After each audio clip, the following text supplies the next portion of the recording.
Krista Amey has always been curious about the relationship between health and nutrition. But the decision to change careers was inspired by her mother's Alzheimer's diagnosis. Since making that decision and going back to school to become a holistic nutritionist, Krista has truly deepened her knowledge and interests and has turned it into her life's mission, helping as many people as possible improve their cognitive function and lowering their risk of developing Alzheimer's disease. Thank you, Krista, for lending us your expertise and your commitment to living a life of Alzheimer's prevention. How did I get into this field? Well, I've had a strong interest in the relationship between health and nutrition since my early 20s, but it took me over 2 decades to turn this interest into a profession. The turning point for me was seeing family members develop type 2 diabetes and Alzheimer's. Watching my grandmother lose her eyesight and a leg to diabetes, and then seeing my grandfather, and then 20 years later, my mother, gradually deteriorate because of Alzheimer's was heartbreaking.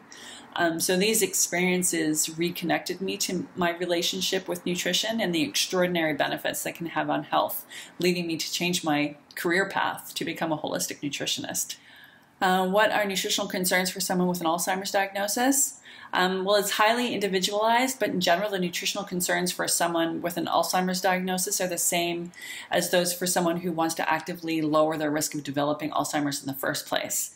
But it's much easier to stave off Alzheimer's than to get rid of it once you have it. It's not impossible, as evidenced by Dr. Dale Bredesen in his book, The End of Alzheimer's, but it's a lot easier to keep it at bay. It's also important to understand that Alzheimer's doesn't develop overnight. The process actually starts 20 to 30 years before symptoms start to show up. So that means that if someone has been diagnosed with Alzheimer's at age 70, then the process actually started when the person was as young as 40. And so this is the group of people that is my focus, people aged 40 to 55 who want to actively lower their risk of developing Alzheimer's. What foods can help prevent Alzheimer's? Well, to help lower your risk of developing Alzheimer's, the best food choices you can make are to limit processed and packaged foods. These foods are low in nutrient value because the nutrients were stripped out during the processing. They have added ingredients like chemicals and preservatives, which burden the liver and increase inflammation. So it's important to switch to whole foods, non-genetically modified foods, and organic when you can, and to eat a wide variety of them. And to focus on foods that are low in carbohydrates, such as non-starchy grains, such as quinoa and rice and buckwheat, and non-starchy veggies, like your dark leafy greens, collards, kale, chard, bok choy, spinach, those sorts of things, as well as onions and garlic, and cruciferous vegetables like broccoli and cauliflower and Brussels sprouts.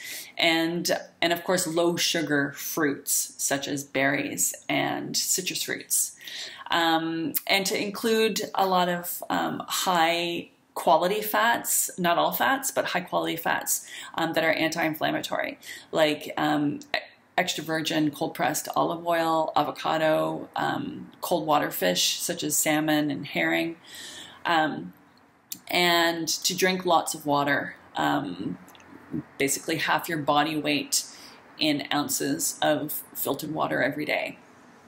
What foods make Alzheimer's worse? The same foods that people should eliminate or limit to lower the risk of developing Alzheimer's in the first place are the foods that would make Alzheimer's worse or speed up its progression.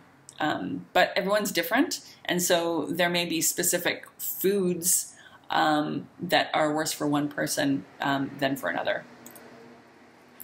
How does a diabetes diagnosis impact an Alzheimer's patient? Well, actually, the foods and lifestyle that contribute to type 2 diabetes are the same foods and lifestyle that contribute to Alzheimer's.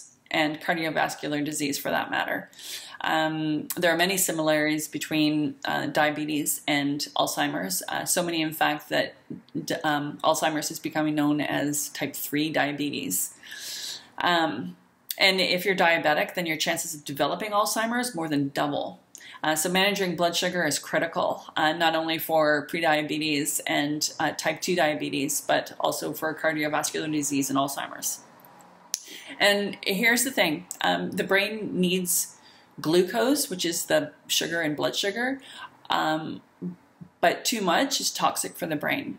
And too much glucose can damage nerve cells, preventing them from working properly. This is a result of a process called glycation, where blood sugar reacts with blood proteins to create these sort of sticky substances that stick to nerve cells and reduce communication between nerve cells, and also start to adhere to the insides of blood vessels, restricting blood flow to the brain. So too much sugar in the brain will also eventually lead to insulin resistance, and too much insulin in the brain is really bad and leads to increased inflammation. What preventative measures do you have meal-wise to prevent Alzheimer's? My general approach to improving cognitive function and lowering Alzheimer's is to include the things that I've already talked about, like eliminating packaged and processed foods and sugar, and in combination with eating a wide variety of whole foods that are nutrient dense, low carbohydrate, high in anti-inflammatory omega-3 fats, and good quality proteins. So these are the foods to focus on for meal planning. However, my individual recommendations are very personalized based on signs and symptoms of nutritional and body system imbalances, as well as the person's unique situations and stresses. How do nutritional supplements like vitamins or probiotics benefit those trying to prevent Alzheimer's? Well, nutritional supplements definitely have a place. If the person is showing signs of big imbalances, supplements are the only or fastest way to bring the body back into balance. And then in most situations, balance can be maintained with food. Now, having said that, there are some nutrients that are tough to get due to nutrient deficiencies in the foods that are available to us. And we also have a lot of stresses, and stress robs us of certain nutrients like vitamin C, a lot of the B vitamins, and some key minerals. So taking a good quality multivitamin just to top up our vitamins and minerals is a good idea. And then unless we are eating lots of whole foods that contain omega-3 fatty acids that are anti-inflammatory, like the cold water fish and grass-fed butter, and non-animal sources like nuts and seeds, then we're likely not getting enough. So taking a good quality fish oil supplement to boost our omega-3 fats is also a good idea.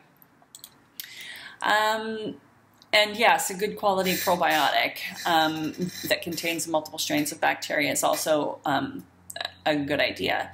Probiotics benefit our brains by helping to reduce inflammation. They make a lot of the B vitamins and vitamin K, which are important for the brain. They also produce butyrate, which is a short chain fatty acid that has been shown to prevent neurodegeneration and actually promote nerve regeneration, which is pretty cool.